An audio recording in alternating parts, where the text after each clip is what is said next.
नमस्ते, नेपाल अनलाइन स्कुलमा यहाँलाई स्वागत छ। आज हामी बाई एन्ड अन्टिल र बाई द टाइमको बारेमा पढ्दैछौँ है। ल सुरु गरौँ फर्स्टमा बाईदेखि। अब कसैले बाई भन्यो अरे, बाई होइन, गुड बाईको बाई होइन, बाई भन्यो भने के बुझिन्छ त भन्दाखेरि अब यत्तिकै बाई भनेर त बुझिँदैन, इक्जाम्पलबाटै हेरौँ है त, अनि चाहिँ बुझिन्छ नि। I sent the documents I sent the documents today. So they should arrive by Monday. I sent the documents today. So they should arrive by Monday. भनेको on Monday or on before Monday. यहाँको by Monday भनेको हेर्नुहोस् ल। फेरि मैले एकचोटि पढेँ, I sent the documents today. मैले आज डकुमेन्टहरू पठाएँ र तिनीहरू कहिले पुग्नु पर्यो त? मन्डेसम्म पुग्नु पर्यो। मन्डेमा पुगे पनि भयो, मन्डेभन्दा अगाडि सन्डे स्याटरडे पुगे पनि भयो, तर मन्डेभन्दा एक स्टेप पनि पछाडि पुग्नु भएन, ट्युसडे पुगेर भएन। ठिक छ, हो यो बाई मन्डे भनेको on Monday or on before Monday. ठिक छ, नो लेटर देन मन्डे है। ठिक छ ल। यस्तै गरी अरू एक्जाम्पल पनि हेरौँ। We would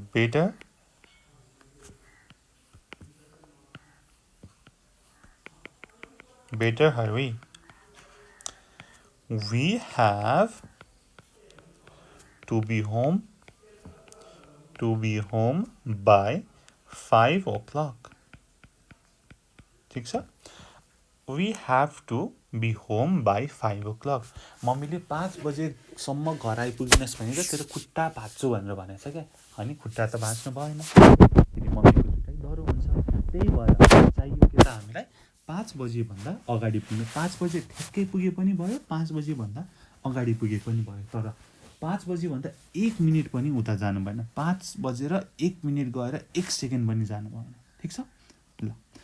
हो यो भनेको के हो त? बाई 5 o'clock भनेको एट 5 अर बिफोर 5, तर 5 भन्दा पछि पुग्नै भएन। बट नो लेटर देन अथवा नट लेटर देन 5 है ल। लास्ट एउटा इक्जाम्पल पनि हेरिहालौँ।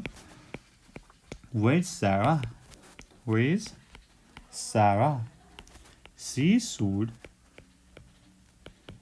should be here by now. अहिलेसम्म त आइसक्नु पर्ने थियो। ठिक छ, हो यो भनेको के हो त भन्दाखेरि अहिले अथवा अहिलेभन्दा अगाडि, अर बिफोर नाउ भन्नुको मतलब ऊ यहाँ आइसक्नु पर्ने थियो, तर ऊ आएकै छैन। भनेको she should already be here भन्न खोजेको हो नि त हो। अब जस्तै अब दुध छ अरे, दुधको यो बट्टा छ अरे होइन, मतलब दुधको बट्टा त भन्नु न होइन ल। यसको डेट के भनेको छ भनेपछि 15 अगस्टमा चाहिँ यसको डेट सकिन्छ भनेर भनेको छ। भनेको मतलब हामीले 15 अगस्ट अथवा 15 अगस्टभन्दा अगाडि यो दुध चलाइसक्नु भएछ, खाइसक्नु भएछ हो। भन्नुको मतलब this milk has to be used by 14 August. ठिक छ, 14 अगस्टभन्दा दायाँ बायाँ गर्नै पाइँदैन, 14 अगस्टसम्म चलाइहाल्नु पर्यो है। बाई भनेको के बुझियो त भन्दाखेरि नट लेटर देन है, नट लेटर देन, त्योभन्दा पछि त हुनु नै भएन। त्यही दिन त्यही समयसम्म भयो, त्योभन्दा पछि त गर्नै भएन। बाईले त्यो मिनिङ जनाउँछ। अब कुरा गरौँ अन्टिल अथवा टिलको है। कुरा उठे हो, अन्टिल अथवा टिलले के भन्छ भन्दाखेरि how long a situation continuous भनेर केले भन्छ? अन्टिलले भन्छ। त्यस्तै एक्जाम्पल हेरौँ त। एले भन्यो, के भन्यो त? स्याल वी गो नाउ? अब हामी जाउँ त भनेर भन्यो। स्याल वी गो नाउ भनेर भन्यो एले। बीले रिप्लाई दियो नो, पानी परिरहेको थियो। Let's wait until it stops raining, it stops raining. अथवा लेट्स वेट टिल, अथवा let's wait till it stops raining. ठिक छ। हो how long a situation continues, त्यो पानी पर्ने समय नसकिएसम्म हामी नजाउँ। No, let's wait until it stops raining. यस्तै गरी अर्को एउटा example, I was tired, I was very tired गरौँ न, टायर्ड मात्र किन। I was very tired this morning, this morning. I stayed in bed until, कति बजीसम्म भन्दाखेरि 10:30, 10:30सम्म म बेडमै बसेँ, 10:30सँग। ठिक छ। अब यस्तै गरी अर्को पनि हेरौँ एकचोटि। I didn't get up until 10:30। हेर्नुहोस् त, दुवैको मिनिङ एउटै हो नि त, तर माथि त नेगेटिभ छ, तर त पोजिटिभ छ। अब हेर्नुहोस् त, I stayed in bed until 10:30, म 10:30सँग ओछ्यानमै बसेँ, सुतिराखेँ 10:30सम्म। तल के भनेको छ, I didn't get up until 10:30। हो 10:30 नभएसम्म म उठिनँ, र 10:30 भएपछि त उठेँ नि। हो यसको मतलब के, how long a situation continuous भनेर भन्छ अन्टिलले। अब हामीले अन्टिलको पनि इक्जाम्पल हेऱ्यौँ, बाईको पनि इक्जाम्पल हेऱ्यौँ। अब कम्पेयर किन नगर्ने होइन, अब कम्पेयर पनि गरिहालौँ।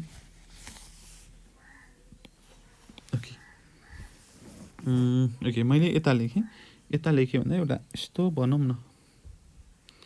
Okay, something continues until a time of future.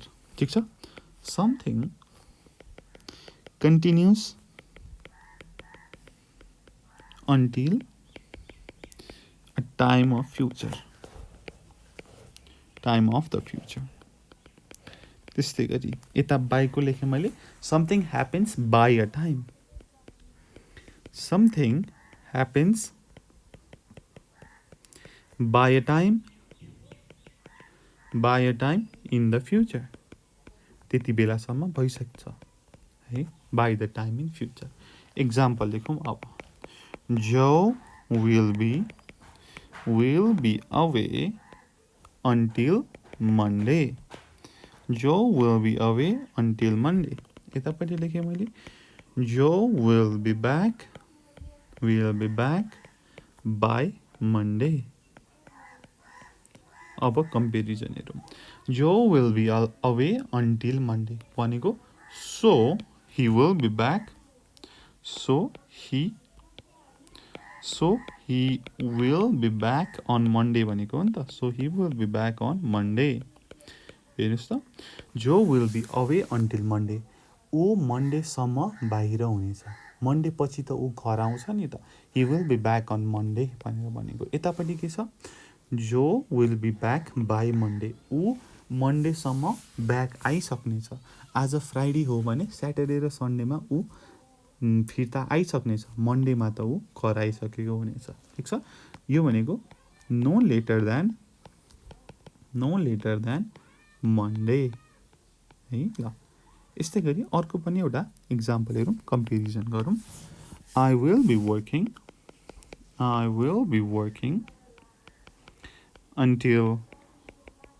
until 11:30। यतापट्टि लेखेँ मैले, I will have finished my work by 11:30। ल हेरौँ त डिफ्रेन्स के भनेको रहेछ। I will be working until 11:30 हो, 11:30सम्म, 11:30 पछि त मेरो काम सकिसक्नेछ, म काम गरेको हुने छैन। I will stop working at 11:30 भनेर भनेको। यतापट्टि I will have finished my work by 11:30 भनेको 11:30 भन्दा अगाडि नै सकिसकेको हुनेछ, 11:30 भन्दा अलिकति पनि उता जान भएन हो। यो भनेको आई विल फिनिस इट अथवा I will finish it my work not later than 11:30, 11:30सम्म सकिसकेको हुनेछ मेरो काम। फेरि एकचोटि पढौँ न। I will be working until 11:30, म 11:30सम्म काम गरिरहेको हुनेछु। I will have finished my work by 11:30, 11:30सम्म मेरो काम सकिसकेको हुनेछ। ठिक छ, बाईले त्यो कुरा भन्छ। अब बाई द टाइमको कुरा गरौँ, हाम्रो टपिकमै छ बाई द टाइम। अब बाई द टाइम यस्तो गरौँ न, we can say by the time something happens, है। इक्जाम्पल हेरौँ, इक्जाम्पल अर्को कलरले गरौँ है। It's too late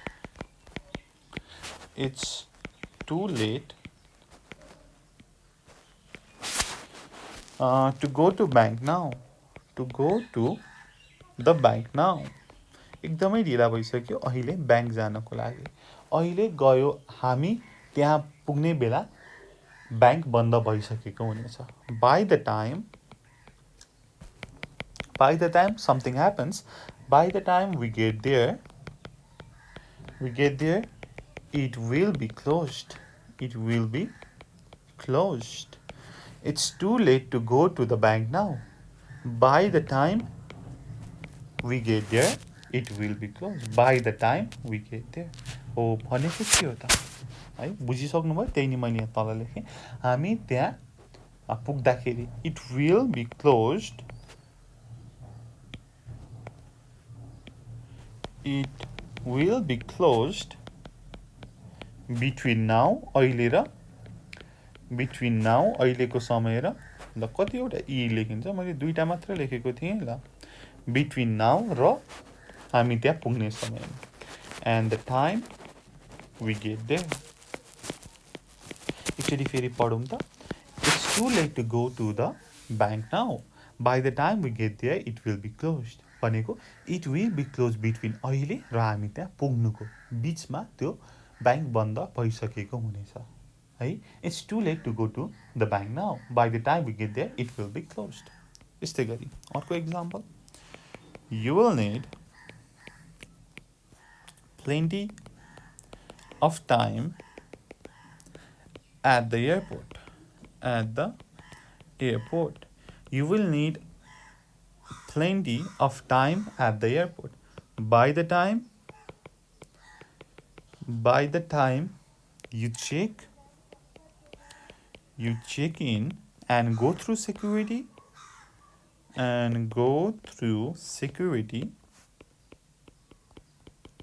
it will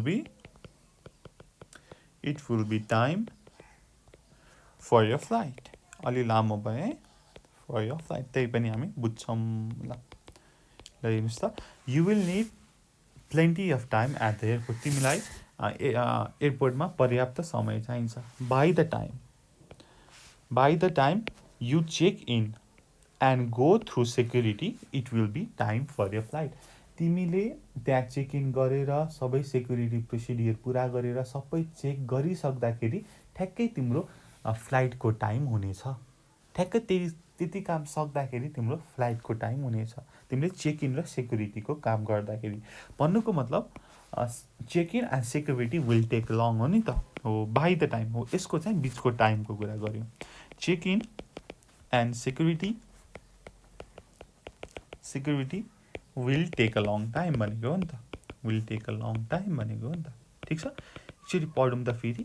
you will need plenty of time at the airport. By the time you check in and go through security, it will be time for your flight. By the time you check in and go through security, it will be time for your flight. यस्तै गरी last एउटा example हेरिहालौँ। Hurry up, छिटो गर। By the time we get to cinema, we get to the cinema, the film will already have started. Hurry up. By the time we get to the cinema, जब हामी सिनेमामा पुग्छौँ, छिटो हतार गर, छिटो गर, जब हामी सिनेमामा पुग्छौँ फिल्म पहिले नै सुरु भइसकेको हुनेछ। हामी सिनेमामा पुग्दाखेरि अहिले नै ढिला भइसक्यो नि त, हो ठ्याक्कै बाई द टाइम भनेको त्यो कुरा है। अब हामीले बाई द टाइम यहाँ माथि समथिङ ह्यापन्सको कुरा गऱ्यौँ प्रेजेन्टको लागि। अब समथिङ ह्यापेन्डको कुरा गरौँ न, पास्टको है। Okay, we can say by the time something happened, past को लागि, for the past है, past को लागि। example, Karen's car broke down on the way to the party last night. हिजो बेलुका पार्टीमा जाँदाखेरि क्यारेनको कार बिग्रियो। बाई द टाइम ऊ आउँदाखेरि, बाई द टाइम ऊ आइपुग्दाखेरि, by the time she arrived, past, arrived, most of the other guest had left. ऊ आइपुग्दाखेरि अरू सबै पाहुनाहरू गइसकेका थिए भनेको it took her a long time to get there and most of the guests left during that time, हो नि त। हो, उसको कार बिग्रियो र त्यो कार बिग्रिएको समयको कारणले गर्दा ऊ ढिला आइपुगी र त्यति बेला most of other guests had left. It took her long time to get there by the time she arrived भनेको अनि and most of the guests left during this time. त्यसै गरी अर्को एउटा example, I had a lot of work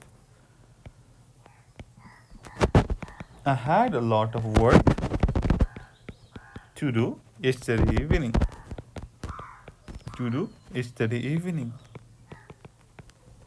I was very tired by the time I finished. I had a lot of work to do yesterday evening. मेरो एकदमै धेरै काम थियो गर्न हिजो बेलुका र मैले त्यो काम सकाउँदाखेरि म एकदम थाकिसकेको थिएँ। By the time I finished, I was very tired by the time I finished भनेको it took me a long time to do the work and I became more and more tired भनेर भनेको है। ल, अब हामीले by the time लाई by thenले पनि replace गर्न सक्छौँ है। We can say by then or by that time. जस्तै यो क्यारेनकै कुरा गरौँ, माथि के भनेको छ त भन्दा Karen's car broke down on the way to the party last night. By the time she arrived, most of the guests had left. के कुरा गरौँ, Karen finally got to the party at midnight है। तर by then त्यति बेला त by then most of the other guests had left. ठिक छ। अथवा by that time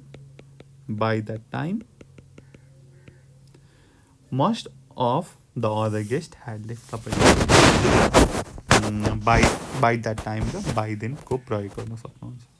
अब यसमा जान्नु पर्यो कि until कुन ठाउँमा युज हुन्छ, by कुन ठाउँमा युज हुन्छ र बाई द्याट टाइमले के भन्छ भन्ने जान्नु पऱ्यो र यसको इम्प्लिमेन्टेसनको लागि यसको एक्सर्साइज हेर्न नबिर्सिनु होला है। एक्सर्साइज नेपाल अनलाइन स्कुलको इङ्ग्लिसको प्लेलिस्टमा गएर by and until important exercise भनेर हामीले राखिएका हुन्छौँ, त्यहाँ हेर्न सक्नुहुन्छ। त्यति भन्दै यो भिडियो यहीँ टुङ्ग्याउन चाहन्छु। केही सल्लाह सुझाव तपाईँलाई कन्फ्युजन छ भने कमेन्ट गर्न सक्नुहुन्छ। Until next time, goodbye, keep learning. Jai Chandra Surya. See you on next video.